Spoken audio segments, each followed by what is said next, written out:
morning, dear children. In the last class, I have explained you about the lenses, the type of lenses, convex and concave lens. So, going to that same portion of concave and convex lens, okay, let us discuss about the converging action of convex lens and a diverging action of concave lens. So, when you draw a convex lens, you draw this kind of structure, okay, and in concave lens, you draw this kind of structure. So this is the diagram, the easy way to make the diagram of a convex lens and the concave lens. But this concave lens and the convex lens both, they are made up of prism. Okay, they are made up of prism. So let us consider these two figures, the two diagram. This diagram is a diagram of a convex lens and this is the diagram of concave lens. Now when we see this diagram, these convex lenses are made up of large number of prism. They are made of large number of prism, in which the prism on the upper part of the lens has its base facing downwards. That means the upper part of the prism has, the upper part of the lens has a prism having its base facing downwards. And the lower part of the lens has a prism facing its base upward. And the center part of the lens it looks like a rectangular glass slab.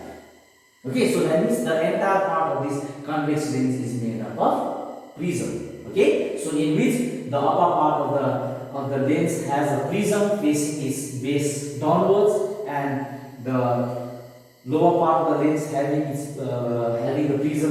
face of the prism facing upward. Okay, and the center part of the lens it looks like a rectangular glass slab. It looks like a rectangular glass slab. Now what happens here is that the angle of prism continuously keeps on changing. The angle of the prism continuously changes, in which the edge of the prism has maximum refracting angle.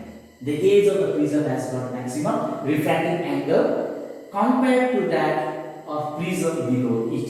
So that means the prism below the prism, the refracting angle is very minimum, whereas at the edge the refracting angle of the prism is maximum.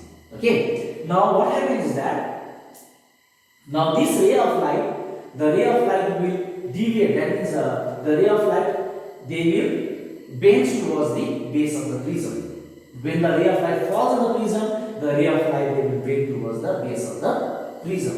And also the prism, on the topmost part of the prism here, the ray of light will bend. The ray of light will bend downwards, and the lower part of the prism, the ray of light will bend upward. So the bending of light is taking place in two directions. On the upper part of the prism, the upper part of the lens, the bending of light is taking place in the downward direction. In the lower part of the lens, the bending of light is taking place in the upward direction.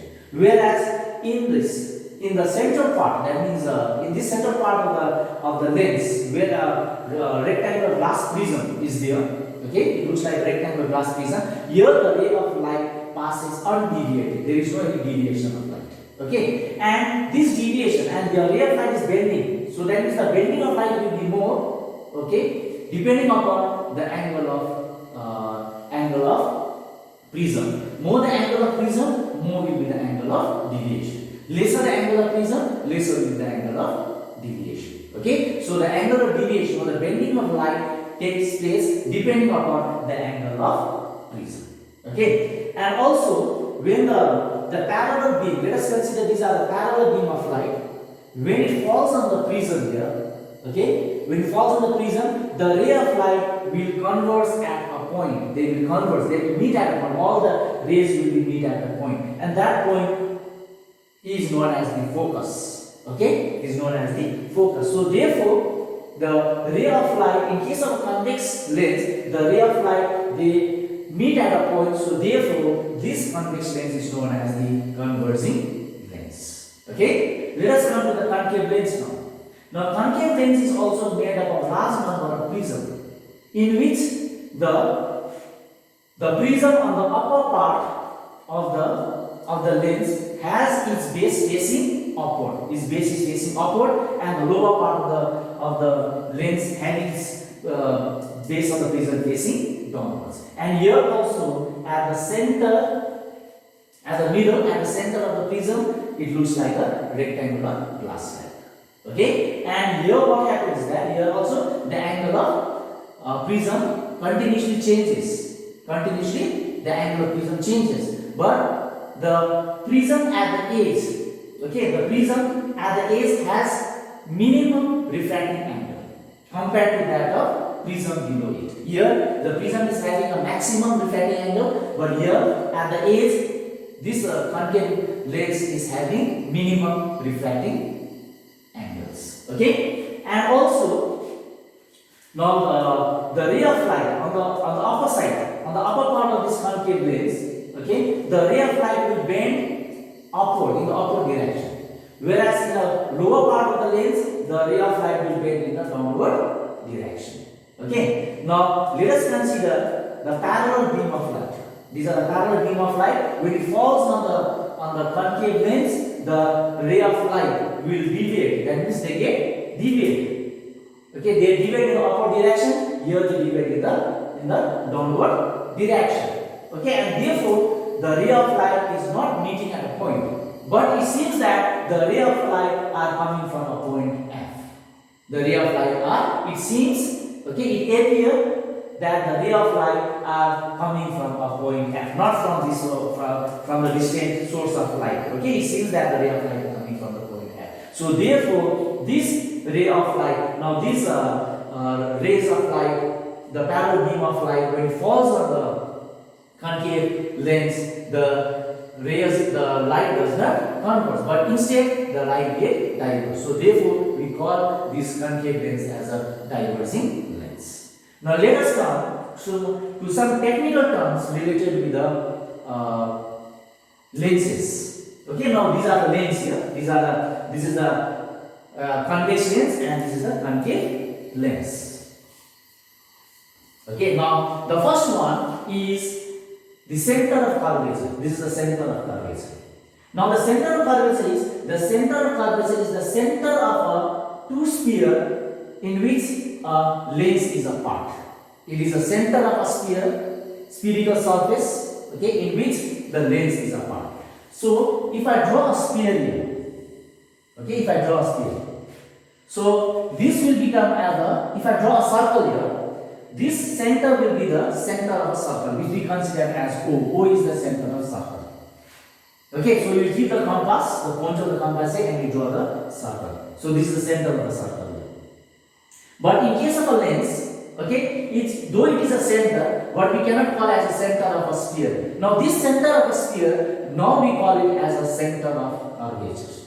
This is known as the center of curvature. So that means this C1 and C2 are the center of curvature of a lens, both in case of a convex lens as well as in a concave lens. Okay. Then other one comes the aperture. AB is the aperture. Okay, aperture means this part is the aperture. Okay, and where this is the surface where the maximum refraction takes place. Okay, the refraction takes place from this surface here. So AB is the aperture, where it is a portion or a lens where the maximum refraction takes place, which we call it as aperture. AB is the aperture. Then another one comes the radius of curvature.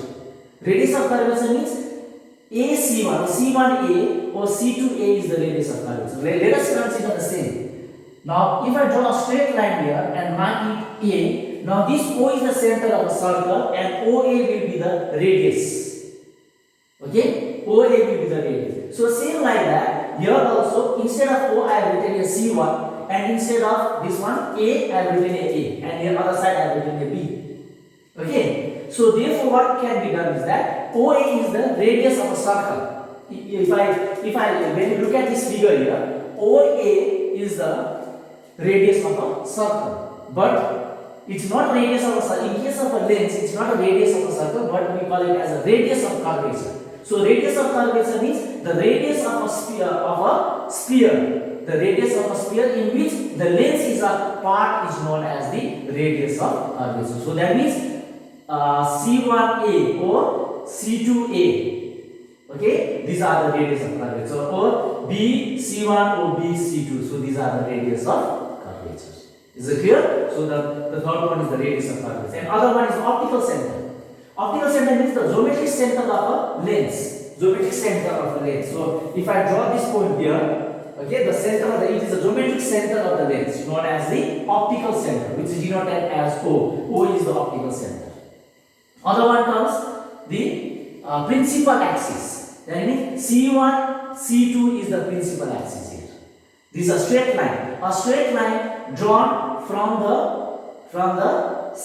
center of curvature, okay, passing through the optical center to the center of curvature of the sphere. So this straight line we call it as a principal axis. Okay, and it is an imaginary line. This principal axis is the imaginary line which runs from the center of curvature. Okay, this is the center of curvature. From center of curvature to A is the radius of curvature. But when it touches from one center of curvature to other center of curvature of another sphere, so that straight line will become as a principal axis. And other one comes the principal focus.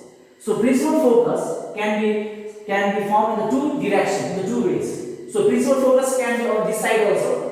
When the rays of light are coming from the left hand side, okay, principal focus will be on this side, on the left hand side, in case of a concave lens. Or if the ray of light are coming from right hand side, the principal focus can be on the right hand side. So that means the principal focus can be on both the sides, because lens is a transparent medium. Okay, so therefore refraction takes place on both the sides. Refraction, the rays of light can pass through both the sides, from left to right or from right to left, both in a concave lens as well as in a convection lens. Okay, so therefore principal focus can be on the either side. Either it can be on the left side or it can be on the right side. So these are the terms which are related with the lenses.